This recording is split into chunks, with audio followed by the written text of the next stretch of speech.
হ্যাঁ বল। ও মাই গড, আমি লিটারালি নিজের ফার্স্ট ডেট থেকে এখন ফিরলাম। আবার একটা ডেট? ঠিক আছে বল। তুই বিশ্বাস করবি না, আমি লিটারালি কিছুটা ফিল করতে পারছি। সে তুই প্রত্যেকবারই করিস।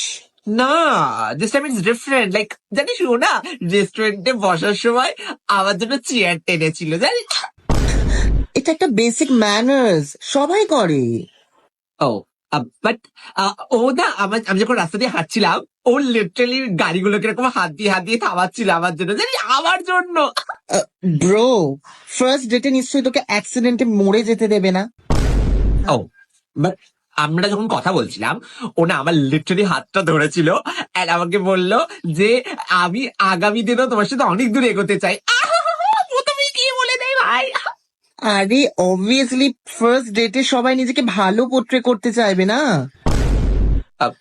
হ্যাঁ বাট আই ডোন্ট নো, মানে আমি বুঝতে পারছি এটা ভেতর থেকে যে ও আমাকে ভালোবেসে ফেলেছে আর আমি ওকে ভালোবেসে ফেলেছি। যার ভালোবাসার কোনো ডেট হয় না এরকম, অনেকে ফার্স্ট ডেটেই ভালোবেসে ফেলে, লাভ এট ফার্স্ট সাইট। তো ওরকম আমাকে দেখেই ভালোবেসে ফেলেছে। আমি তো পরিষ্কার বলে দিয়েছি যে আমি এখন এসব কিছু ফিল করছি না বাবা, আমি এখন একদম কিছু চাই না। বাট আমি আমি জানি ভেতর থেকে কিছু তো একটা হচ্ছে ভাই, আমার পেটে রীতিমতো বাটারফ্লাইজ উঠছে। তুই না একটা কাজ কর, সেই বাটারফ্লাইস গুলোকে বিষ খাইয়ে মেরে ফেল, আর নয়তো উড়ে যেতে দে। আর আমি জানি তুই এখন কি ফিল করছিস।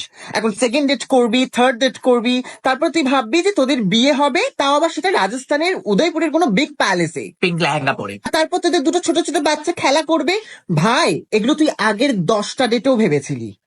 তারা কোথায়? তোর মতো বন্ধু পাওয়াচ্ছি না, বিষ খেয়ে মরে যাওয়াটা বেশি বেটার। আমি সেটাই কিনতে যাচ্ছি, রাখ তুই।